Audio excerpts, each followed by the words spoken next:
Buenas tardes. Damos la más cordial bienvenida al presidente de la República.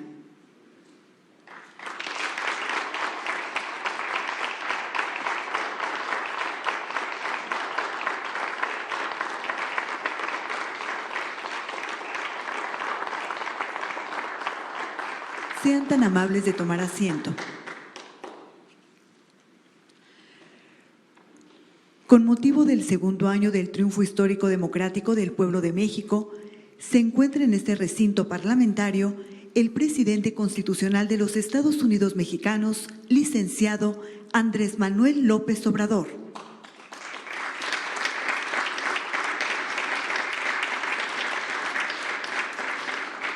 También contamos con la presencia de la doctora Beatriz Gutiérrez Müller, esposa del presidente de la República.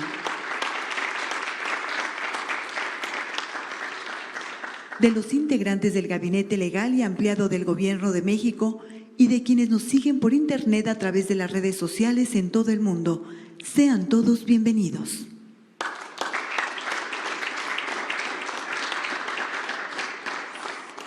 Escuchemos el mensaje que dirige el licenciado Andrés Manuel López Obrador, presidente constitucional de los Estados Unidos mexicanos. Mexicanas, mexicanos, amigas, amigos todos,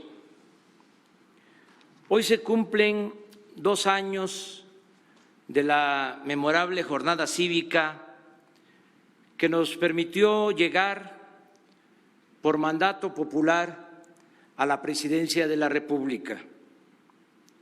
5 meses después, tomamos posesión del cargo y desde entonces lo hemos venido ejerciendo en representación del pueblo, el mismo pueblo al que ahora rindo cuentas sobre lo alcanzado en estos primeros 19 meses de una nueva etapa de la vida pública de México. Como es sabido, estamos llevando a cabo una auténtica transformación política, económica, social y cultural, guiados por los ideales y principios de la honestidad, la justicia, la libertad, la democracia y la fraternidad. Me gustaría explicar de manera sencilla lo que hemos logrado desde que somos gobierno. Nunca se ha reprimido al pueblo, ni hemos permitido masacres. Se eliminó la tortura y otras violaciones a los derechos humanos que eran prácticas habituales en otros gobiernos. Se está haciendo justicia en el caso de los jóvenes de Ayotzinapa. Se atiende a víctimas de la violencia y del neoliberalismo, como el caso lamentable de la guardería ABC de Hermosillo, Sonora. Se eliminó el CISEN, los sistemas de espionaje político y al Estado Mayor Presidencial. No se espía ni se persigue a nadie y la oposición se manifiesta con libertad. Nunca en más de un siglo se había insultado tanto a un presidente de la República y la respuesta ha sido la tolerancia y la no censura.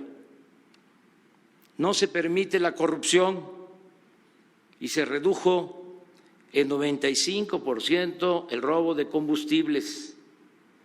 Las grandes empresas o corporaciones nacionales y extranjeras han pagado adeudos pendientes a la hacienda pública. Quedó prohibida la condonación de impuestos.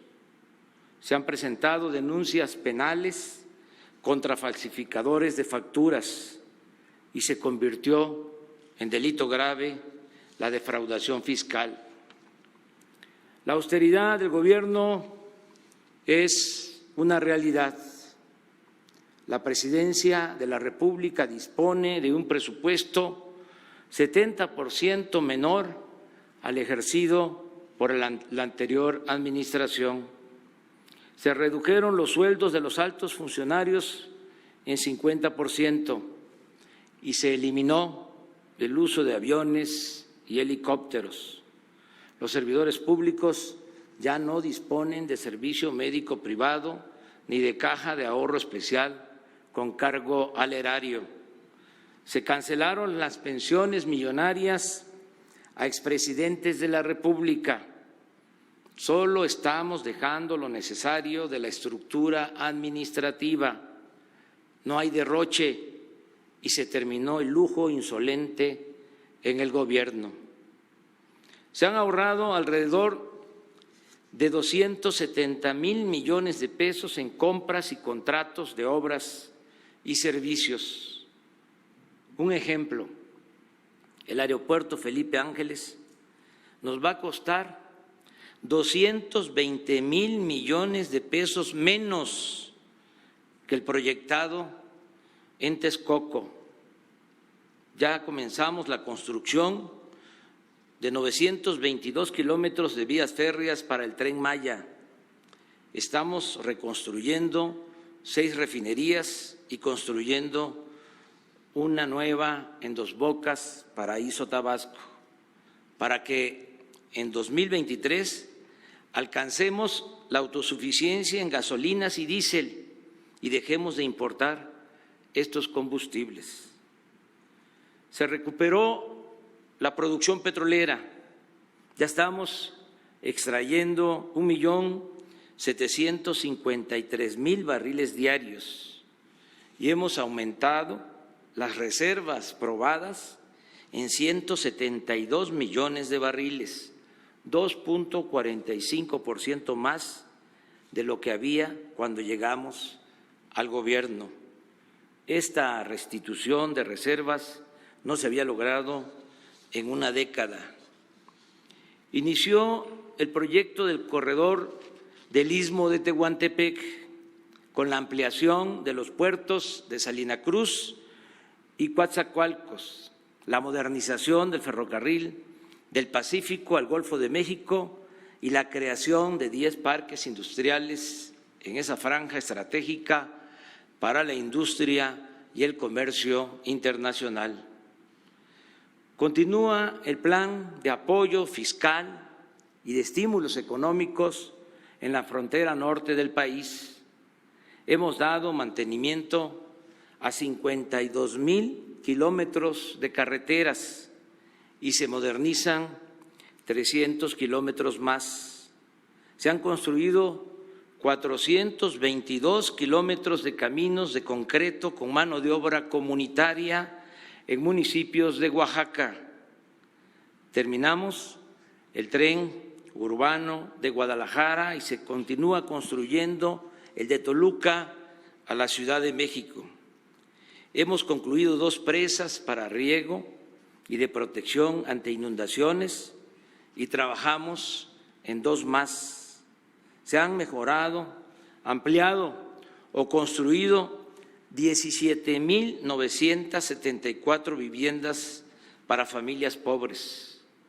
Se han hecho obras de mejoramiento urbano en colonias populares de 17 municipios.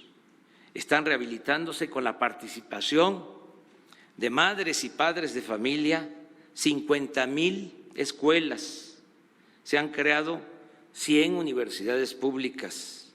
Se inició la creación del complejo artístico y cultural Los Pinos, que incluye todo el bosque de Chapultepec, así como el Parque Ecológico del Lago de Texcoco, con una inversión autorizada para ambas obras de 1,600 millones de pesos.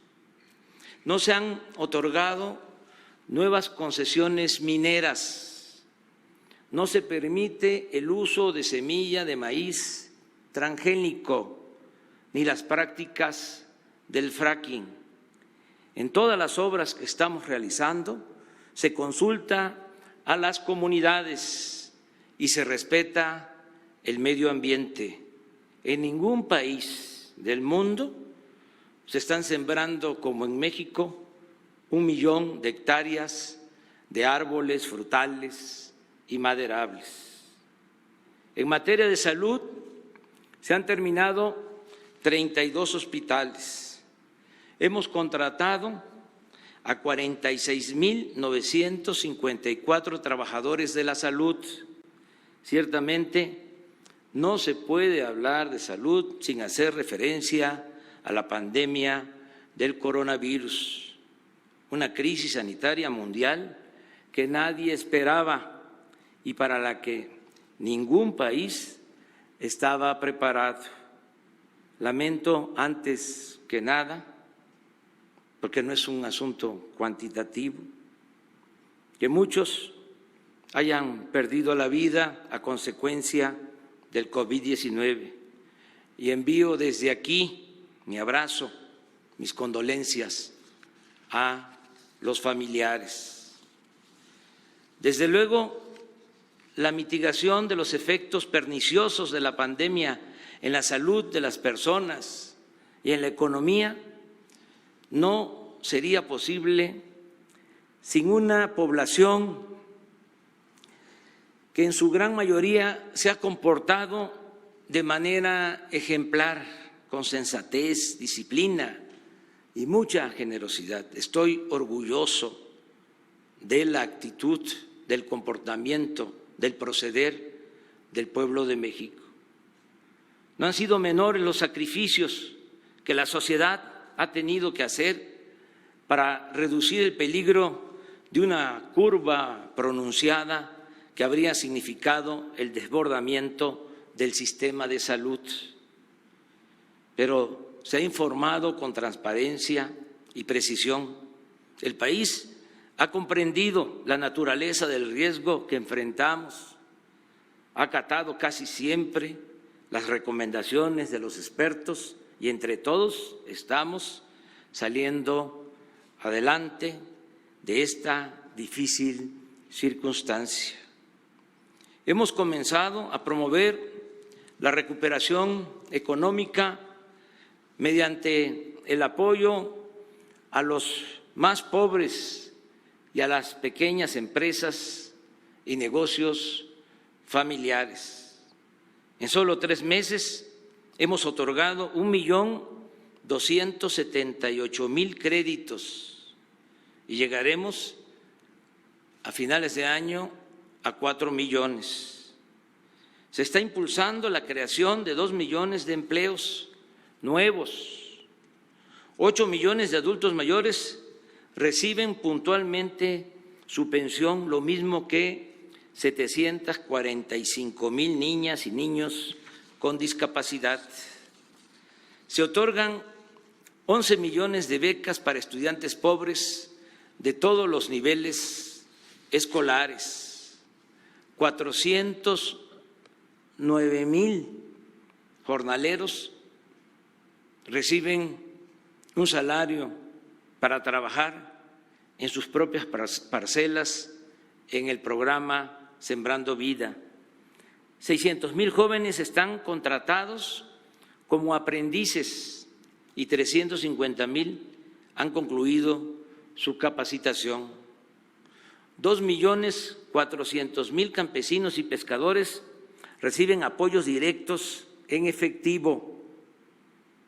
Se compran los productos del campo, maíz, frijol, arroz, el trigo, la leche, a precios de garantía y se ofrece al mismo tiempo en 31.500 tiendas y lecherías una canasta básica de alimentos a precios bajos. Por 2 años se han entregado fertilizantes gratuitos a todos los productores del estado de Guerrero. En fin, este año la inversión llegará de manera directa a la gente y sumará 650.000 millones de pesos, cantidad que nunca habían recibido, sobre todo los más pobres y olvidados de México. La pandemia precipitó Como todos sabemos, y es de dominio público, tanto en México como en el extranjero, la pandemia precipitó la crisis del modelo neoliberal. Y a diferencia de otros tiempos y de lo que hacen y respetamos otros gobiernos de otras latitudes, nuestra estrategia para remontar la caída de la economía ha sido radicalmente distinta.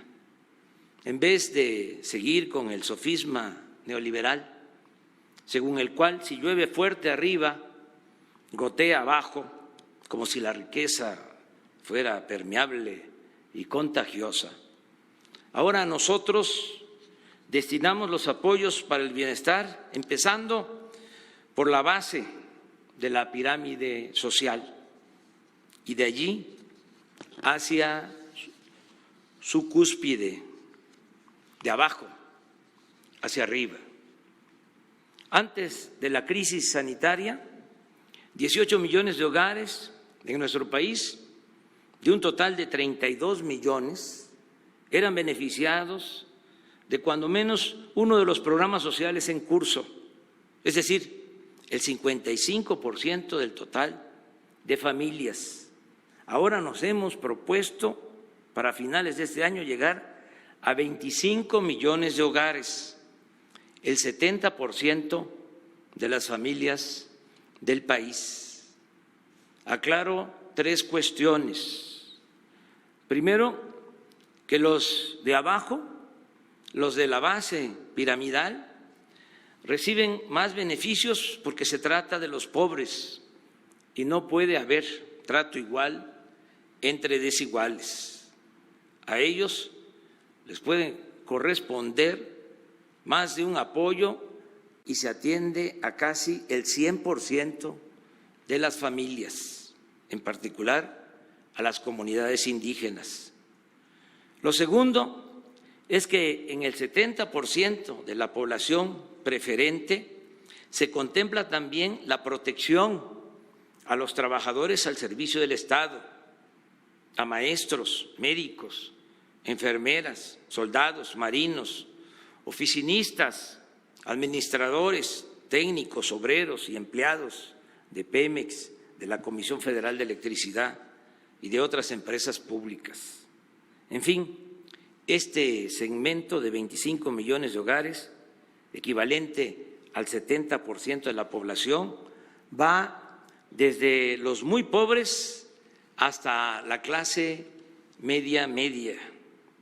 Con esta inyección de recursos rápida y directa a las familias, se está fortaleciendo la capacidad de compra o de consumo de la gente y con ello estamos reactivando pronto la economía también.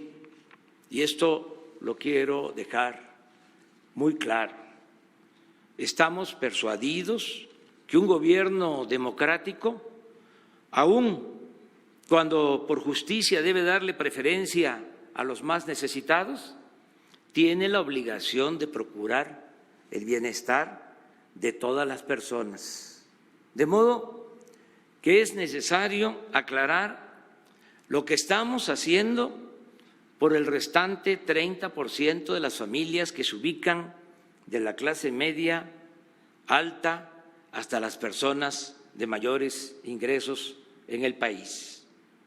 Por orden de importancia, sostengo que el principal beneficio que estamos dando con respeto y responsabilidad a este sector de la población reside en conseguir la paz y la tranquilidad en México.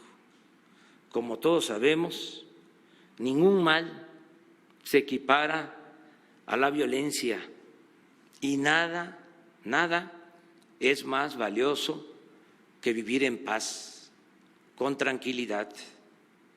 Todos los días, desde las 6 de la mañana y de lunes a viernes, realizamos aquí en Palacio Nacional reuniones del gabinete integrado por los secretarios de Gobernación, Defensa, Marina y Seguridad Pública para recibir reportes del país sobre esta materia y tomar decisiones que permitan enfrentar los distintos delitos que se cometen: homicidios, feminicidios, secuestros, asaltos, robos y otros agravios, así como violaciones a los derechos humanos.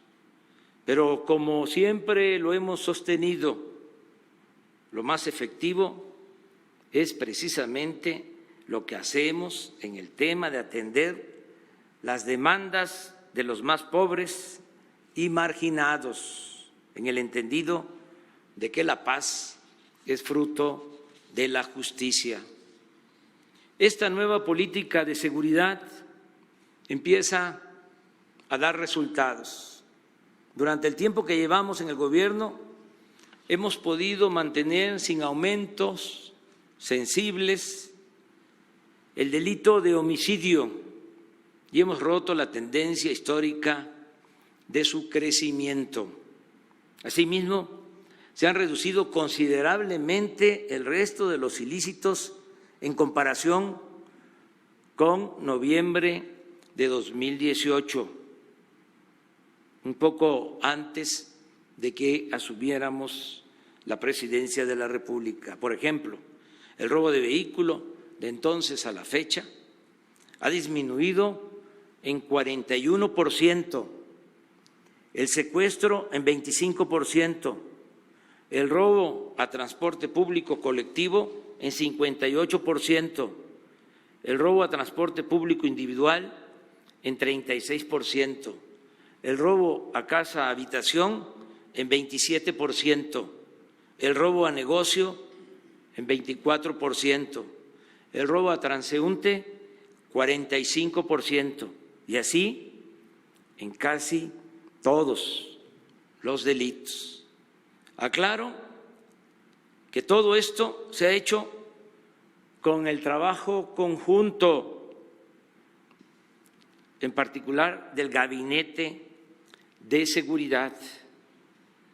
Agradezco mucho el apoyo y la lealtad de las Fuerzas Armadas, de manera especial el apoyo del general secretario de la Defensa y del almirante Ojeda, secretario de Marina. Todos los servidores públicos encargados de esta importante tarea han actuado con perseverancia, con profesionalismo, con rectitud, con inteligencia, y no como era antes, solo con el uso de la fuerza. Aquí destaco que ahora, a diferencia de otros tiempos, en los enfrentamientos entre elementos del orden y las bandas de la delincuencia, son más los heridos y detenidos que los muertos. Es decir, se acabó el remátalos, el mátalos en caliente, y la orden de que ustedes hagan su trabajo y nosotros nos encargamos de los derechos humanos. Pero nuestro modelo no solo significa bienestar y seguridad para la paz y la tranquilidad de todos los mexicanos, también ofrece al 30% de la población con mejores condiciones económicas la posibilidad de hacer negocios, obtener ganancias lícitas y progresar sin trabas o ataduras. Señalo de paso que se combate sin excepciones ni favoritismos la corrupción y la impunidad, y que existe un auténtico Estado de Derecho. Además, no hemos aumentado impuestos ni el precio de las gasolinas, el diésel, el gas y la electricidad. Agrego que en los proyectos de extracción de petróleo, generación de energía eléctrica y construcción de vías férreas, puertos, carreteras y otras obras, y servicios públicos participan compañías cuyos propietarios, dueños, en su mayoría son empresarios mexicanos. Pero sobre todo, los sectores de mayores ingresos se ven beneficiados con el fortalecimiento de la capacidad de consumo de las clases populares, las cuales, al elevar su poder adquisitivo, fortalecen el mercado nacional, el mercado interno, lo que a su vez mejora el panorama para la industria, el comercio y los servicios. Atendemos a los pobres, desde luego, y sobre todo por convicción y por humanismo, pero también lo hacemos porque creemos que si destinamos recursos a los menos favorecidos, habremos de lograr que haya consumo, que se mejore el poder adquisitivo de los mexicanos y lograr así una más rápida reactivación de la economía para salir de la crisis. Además de la experiencia propia, repito aquí lo que sostenía Ricardo Flores Magón, Juan Saravia y otros revolucionarios en el Plan Liberal de 1906. Decían: cuando el pueblo es demasiado pobre, cuando sus recursos apenas le alcanzan para mal comer, consume solo artículos de primera necesidad y aún estos en pequeña escala. Y ellos mismos aseguraban: cuando los millones de parias que hoy vegetan en el hambre y la desnudez coman menos mal, usen ropa y calzado y dejen de tener petate por todo ajuar, la demanda de 1000 géneros, que hoy es insignificante, aumentará en proporciones colosales, y la industria, la agricultura, el comercio, todo será materialmente empujado a desarrollarse en una escala que jamás se alcanzaría mientras subsistieran las actuales condiciones de miseria general. Abundando sobre los beneficios que reciben y podrán acrecentar las familias de mejores ingresos en el país, destaca el enorme campo de negocios que abre la ratificación del Tratado Comercial entre México, Estados Unidos y Canadá. Por cierto, el día de hoy ya inició la aplicación del TMEC, Tratado Comercial entre México, Estados Unidos y Canadá. En un momento por demás oportuno, pues la vecindad con la economía más fuerte del planeta, en las circunstancias actuales de recesión global de las economías, nos ayudará a impulsar nuestras actividades productivas y a crear nuevos empleos. Este es el motivo principal de mi próximo viaje a Estados Unidos de Norteamérica y mi encuentro con el presidente Donald Trump. Es un hecho que el tratado atraerá más inversión extranjera para la industria de exportación. Se crearán más oportunidades de negocios para empresarios y comerciantes, así como puestos de trabajo mejor pagados en beneficio de técnicos y profesionales con altos niveles académicos. Ello además de la generación de empleos para mujeres y hombres del Bajío y del norte del país, también de otras regiones de México, y debe tenerse en cuenta que actualmente trabajan en las plantas maquiladoras 3 millones de obreros y que de ellos 1 millón pertenece a la industria automotriz. Agréguese que estas cadenas productivas integradas a Estados Unidos y Canadá se fortalecerán por los reacomodos que se están llevando a cabo en el comercio mundial. México es, pues, un país de oportunidades en el que sus habitantes de todas las clases sociales podrán gozar de bienestar, paz y felicidad.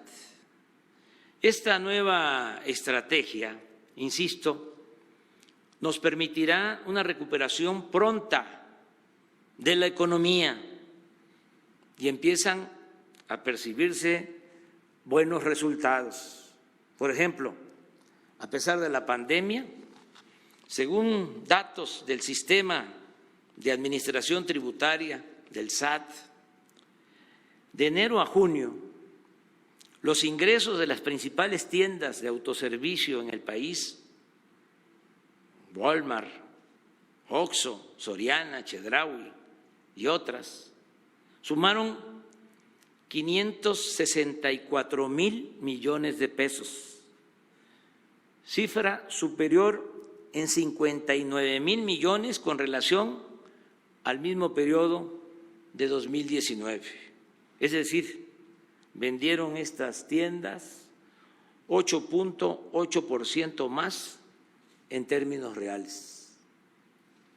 Las remesas que envían nuestros paisanos a sus familiares, y siempre les vamos a reconocer y agradecer por lo que hacen en favor de la economía nacional.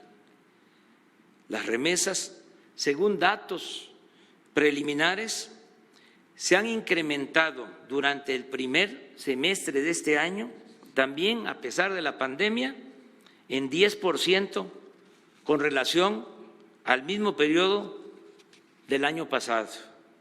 Aquí abro un paréntesis para informar que hoy, precisamente, el Banco de México dio a conocer que las remesas del mes de mayo aumentaron en 18% con relación al mes de abril, lo cual refuerza mi pronóstico de que ya pasó lo peor de la crisis económica. Además, la pérdida de empleos también ya tocó fondo. En abril se dio de baja en el Seguro Social a 555,000 trabajadores. Fue lo peor, lo más difícil. 555,000 trabajadores perdieron su empleo en abril. En mayo ya fueron menos, 345,000. Y en junio ya solo se perdieron 83,000 empleos. Estoy convencido que en este mes que inicia, julio, si no aumenta el número de empleos, cuando menos se mantendrán los 19,500,000 trabajadores que hoy están inscritos en el Seguro Social. Asimismo, la recaudación de impuestos en el primer semestre del año aumentó en 53,643 millones de pesos, es decir, se mantuvo igual que el año pasado en términos reales. El peso se ha venido recuperando poco a poco, llegó a estar a 25 pesos y un poco más por dólar, ahora está a menos de 23 pesos por dólar. Poco a poco se ha ido recuperando nuestra moneda. Durante el tiempo que llevamos en el gobierno se ha depreciado solo 12%. Esto porque el año pasado el peso se apreció más que ninguna otra moneda en el mundo con relación al dólar. De modo que este año, por el coronavirus, por la crisis económica, que se cayeron todas las monedas, el peso no perdió tanta fuerza, tanto valor. Sin embargo, lo más importante es que hemos conservado con trabajo, con perseverancia, con honestidad, con justicia, hemos mantenido la gobernabilidad en el país, la paz y la tranquilidad. Y continúa, y eso es muy importante, encendida la llama de la esperanza que es una fuerza muy poderosa. La mayoría de los mexicanos están conscientes de que estamos enfrentando momentos difíciles, pero existe una inquebrantable fe en la transformación política, económica, social y cultural que hemos iniciado desde abajo y entre todas y todos. Muchos, millones de mexicanos, hombres y mujeres, saben que lo más importante de todo es desterrar por completo la corrupción que imperaba en los gobiernos neoliberales. Muchos, afortunadamente, no olvidan que la deshonestidad en el servicio público y el contubernio entre el poder político y el poder económico ha sido la causa principal de la desigualdad, de la violencia y de la degradación pública. Por eso, nada nos va a detener en el propósito fundamental de transformar a México por la vía pacífica, pero de manera rápida y profunda.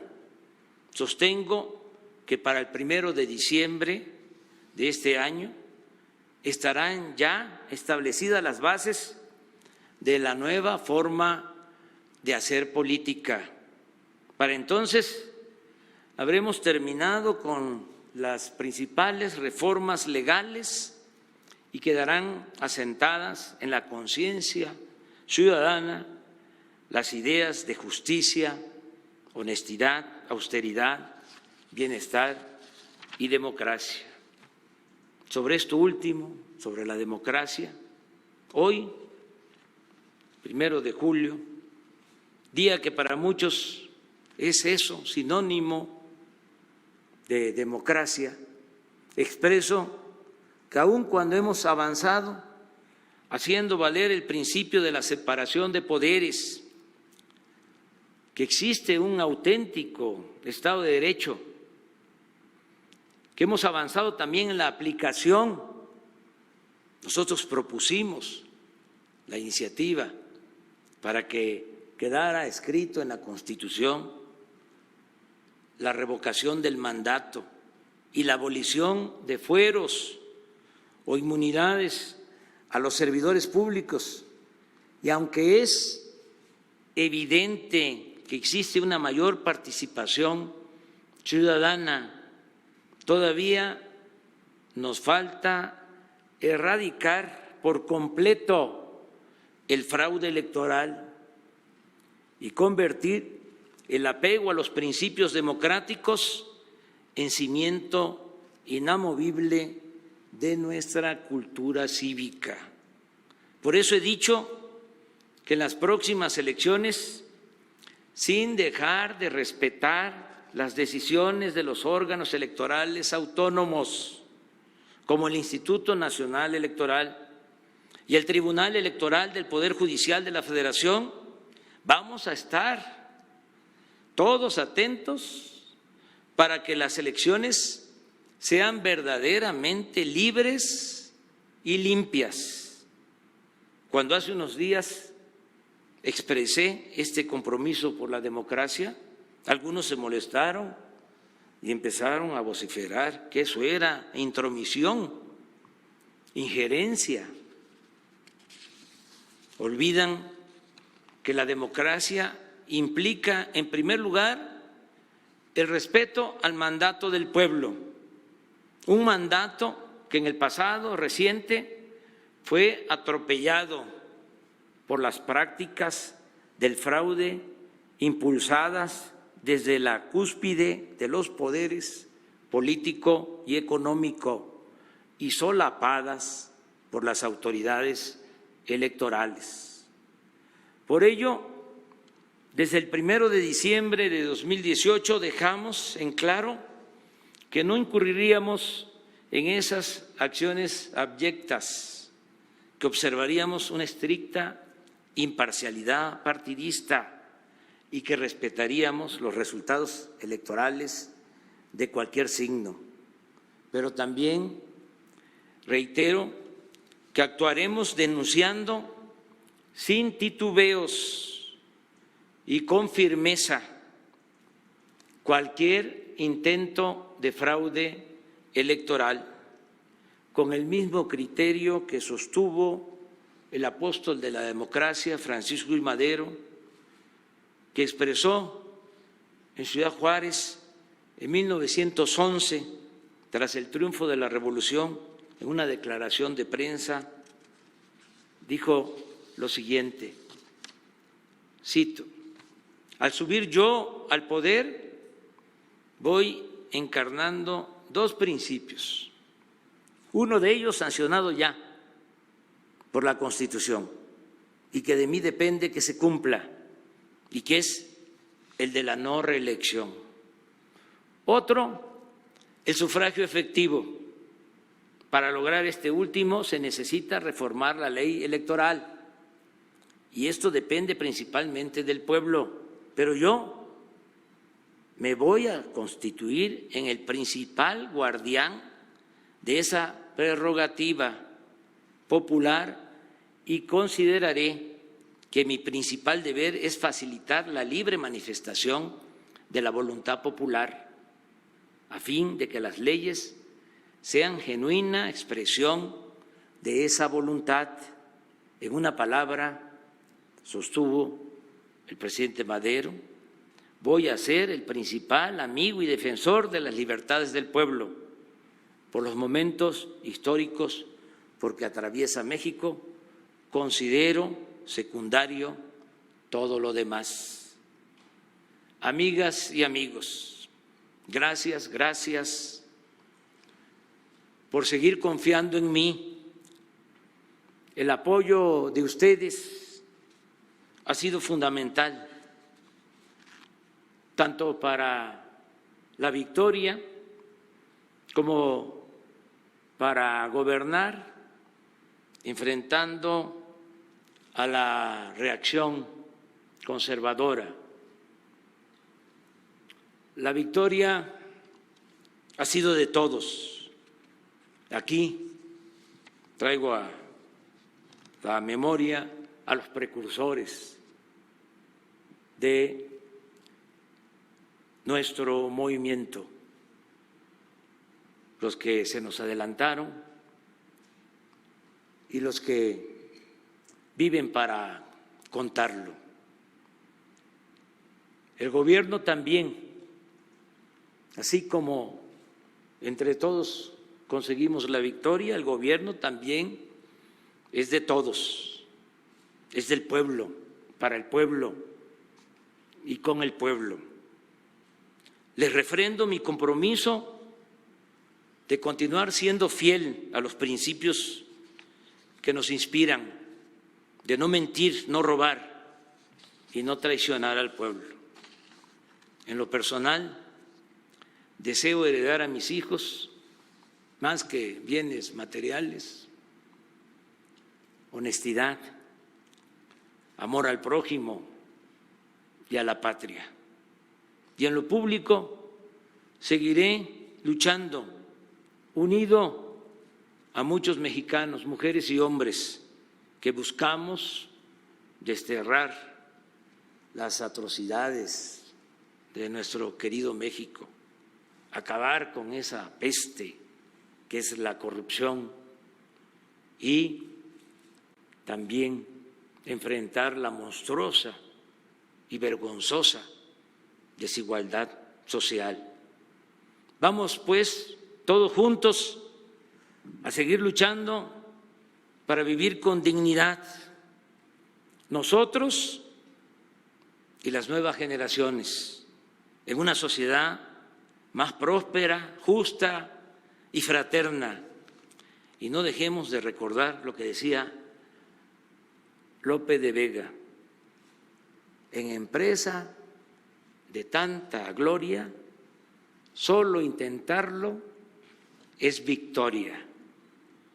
¡Viva México! ¡Viva México! ¡Viva México!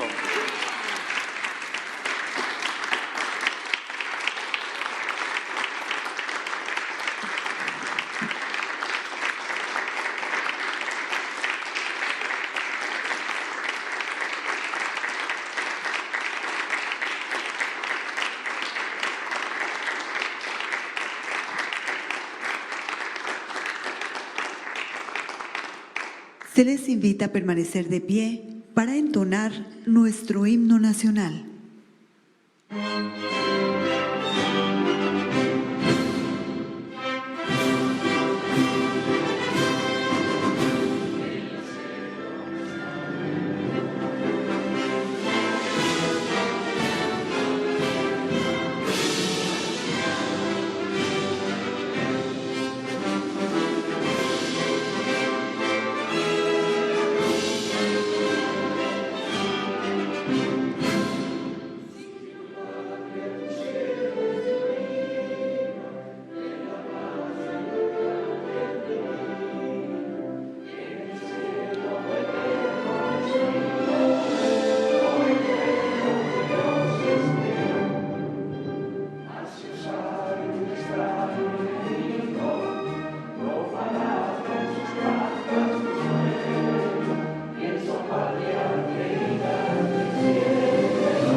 Finalizamos este evento agradeciendo la asistencia del presidente de México, su esposa y funcionarios que lo acompañaron. A continuación, el presidente de la República se dirige a la escolta de bandera para despedirse de nuestro lábaro patrio. Muy buenas tardes.